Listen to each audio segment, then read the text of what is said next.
Martin Lawrence and Will Smith are back in the fourth installment of this Bad Boy franchise, Bad Boys 4.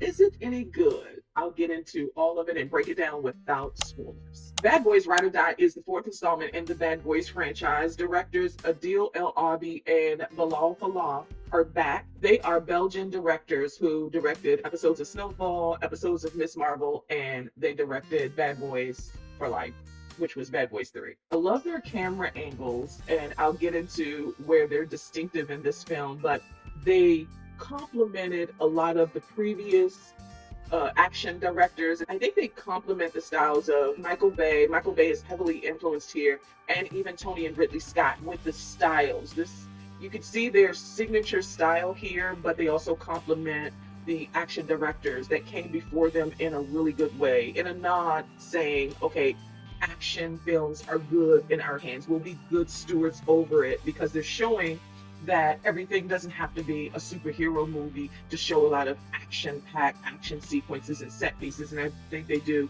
a really good job here. I think this genre is in good hands with them. They have good eyes, they have good angles, and I like the direction of this franchise, especially when you're talking about two of our biggest comedic actors and with Will Smith as an action hero. Speaking of their unique style, you can see some of the set pieces, the action sequences, and the choreography, and even the design of the technique are complements of films like Rush Hour, of Miami Vice for sure, The Fugitive, U.S. Marshals, John Wick, Fast and Furious for sure, and even Enemy of the State, which Will Smith was in. They're saying we got this, and I think they do. Marty Marr and Fresh Prince are back. It is so good to see them back on screen together. They were sitcom rivals who built this franchise, and I think that they should do more. The chemistry is just unmatched. They work so well together. They are funny. You can tell that they share energy. A lot of times, when you get into the fourth and fifth installment, you're like, this could have stayed in the can. But this is getting better. Now, I think Bad Boys and Bad Boys 2, those are just two of the best, I think, action films of all time. But I think there's still energy in this franchise where there's room for a fifth and sixth installment if they do, or if they keep up the same momentum that they have, because this was just a really good story. It's not like some films, when there's so many installments, it seems like it's out of tap, like there's no tap left, and there is still story here to build from and expand from. Martin Lawrence was so funny in this film. I mean, he was hilarious, and they addressed the slap in such a funny way, and it was good because Martin Lawrence is a comedian. He's a stand-up comic first before everything else, and it's in his hands. Like, they got his get back for his community as a comedian, and it's done in a funny way without like disrespecting Chris Rock. I thought that was really funny in the film. So they addressed that. It's really funny. There's some really great scenes. Like, Martin just doesn't miss a beat. And of course, Will Smith. Now, Will Smith is one of our greatest actors, of course, of all time, and he is good here. He taps into some emotional moments, even though this is an action film. He taps into some really emotional moments that might choke you up. He does that. He also is a lot different than the Mike Lowry we're used to because he's more mature, he's aged, and so we get to see him in a more mature light. Starring alongside Will and Martin are Eric Dane, he plays the villain in the film. Vanessa Hudgens returns. Tasha Smith fills in for Teresa Randall. Teresa Randall didn't return. She and Taya Leone are missed. Joey Pants makes a cameo. I won't spoil what he does, but he does return. Rhea Seehorn, John Sally, his scene was so funny, and how the directors film him because he is so tall. He's a former NBA basketball player turned actor. How he is filmed was really hilarious. Paula Nunez, Melanie LeBird, DJ Khaled makes a cameo. His cameo is funny. That was a nod to John Wick. And Tiffany Haddish. Say what you will about Tiffany Haddish, and I know I've said a lot. She is funny. Her scene is so funny and works with her over the top personality. They incorporated her, her shtick in the film, and it really does work. I'm surprised, but it works. It's very funny. Reggie.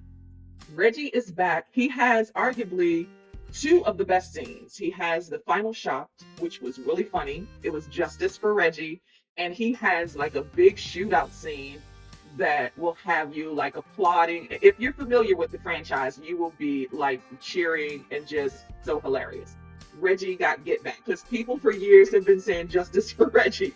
Well, he gets justice in this film. His scenes are really, really funny. And Jacob Scipio, who, oh my God, he is so gorgeous. He plays Armando. He plays Will Smith's son. Oh my God, this man is so fine. He hasn't been in a whole lot. I want him back. If they decide to do a Bad Boys 5, he has to come back. I'm sorry. If you're familiar with the franchise, then you know that Martin Lawrence plays Marcus Barnett and Will Smith plays Mike Lowry. They are detectives in Miami. They've been partners forever. Their police captain has always been played by Joey Pants. Well, he's been implicated as having helped the drug cartels. The drug cartels are not only framing him, but also framing Mike Lowry and Marcus Burnett. So you got U.S. Marshals on the hunt for them. You got made men because there's a hit out on them hunting for them. So there's nowhere to run. But they've got to clear not only their names, but also clear their captain's name. Now, you've seen these beats play out in a lot of action movies, but they find a way to contribute to the nostalgia of these types of action films while giving their own spin or interpretation of these films, which I think makes it thrilling and entertaining, especially with the action sequences. We've seen it before, but this is a refreshing spin on those nostalgic movies of the 2000s and of the 90s. So in that way, I think you'll enjoy it, even though it feels familiar. Now, there are continuity issues, but they're very slight. There were reshoots. This film was finished or all but finished in April of 2023, I believe, and they have recently reshot scenes. I can tell because Martin had lost weight early on and Will had packed on, so he had beefed up for the role. And then you could tell in the reshoots that Will had lost weight for a role that he's playing, and that Martin put on his weight again. So you can tell it's not even a big deal at all because of costume. The wardrobe department does a good job to kind of mask all of that. At any rate, this is a good time. This is a good time, especially for those who love the franchise already and who love action movies. You're gonna love it. The cameos are just so funny. Reba McEntire even has like a funny scene.